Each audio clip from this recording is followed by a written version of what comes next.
that article, sorry about that one.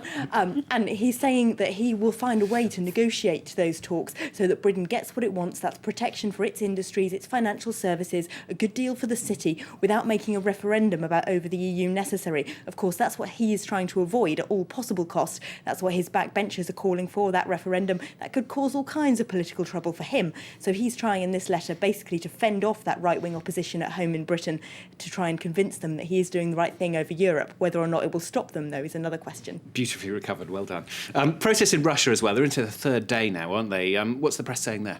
Let's have a look at the Moscow Times. Their headline is another 250 arrested after second night of protests. And if we look on the inside, there's an opinion piece in here headlined, "This could be Putin's last election." Well, why? They say the Kremlin is starting to realise that the people who are opposed to united Russia aren't just extremist left-wing intellectuals. They're not a minority. They're ordinary Russians who are worried about jobs, unemployment, hospitals, services. They say they might be able to convince the Russian public that the West is trying to attack Russia and that they need a strong foreign policy. That's been Putin's main line of attack when he's trying to get votes. But they can't convince those people that Russia is building schools and hospitals and roads and creating jobs, because it's just not. And voters are starting to get very disillusioned with this. They say most of the people who didn't vote United Russia in those elections haven't even heard of the left-wing bloggers and dissidents that get lauded in the international press. But it's the economy that's upset them, and that's what could stop Putin from winning the presidency. OK, you picked out something now completely off the agenda. We haven't been covering this at all so far on France 24. President Obama, he's made a big campaign speech in Kansas overnight.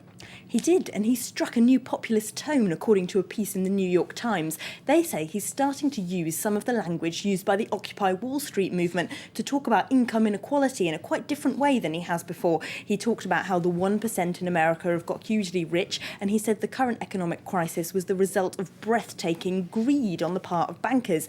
Now, according to the New York Times, they reckon that's how he can turn the economy to his advantage in the next election, by convincing voters that the Republicans are the party of the 1%, by making a clear case for the state intervening, being good for the American economy. They say it's the strongest appeal he's made yet for the merits of a strong governmental role through tax and spending. They also point out that he's having an easy ride from the Republicans just at the moment because they're so concerned with their own primary race. The Daily Beast is having a look at that today. They're looking at how Newt Gingrich is doing quite so well in those Republican primary polls, and he looks like to be the race looks like to be down between him and Mitt Romney now.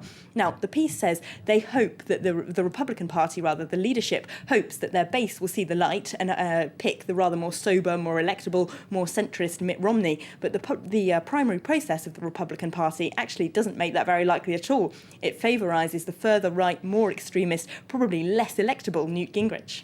And you got a scandal for us this in the UK.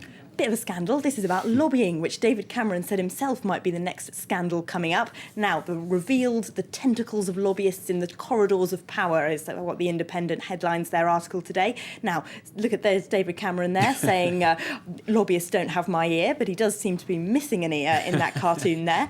And Yes, the Independent journalists disguised themselves as lobbyists on the part of Uzbekistan, a government with a not very good human rights record, and went to the lobbying company Bell Pottinger, who said that they could arrange an audience for Uzbekistan with the Prime Minister and with the Business Secretary, Vince Cable. Now, that kind of meeting is meant to be arranged only by ambassadors, so if the PR companies are promising to arrange this, it's not good for the government. And another scandal. Bad news for Muppet fans everywhere.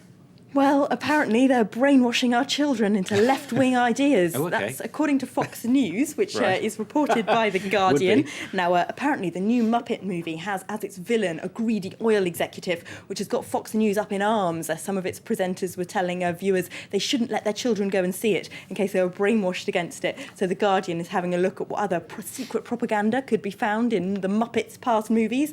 And they do say that A Christmas Carol isn't very keen on rich people, is it? With Scrooge there. And Miss Piggy might encourage young children to turn vegetarian. So no wonder Fox News and its right-wing commentators aren't happy with the Muppets. I always thought the Fuzzy Bear was a rabid leftist. There you go. Proof for you. All right, thanks very much. That's Elena with the international papers here on France 24. Let's have a look at the headlines then. Off for now. Election results delayed in the Democratic Republic.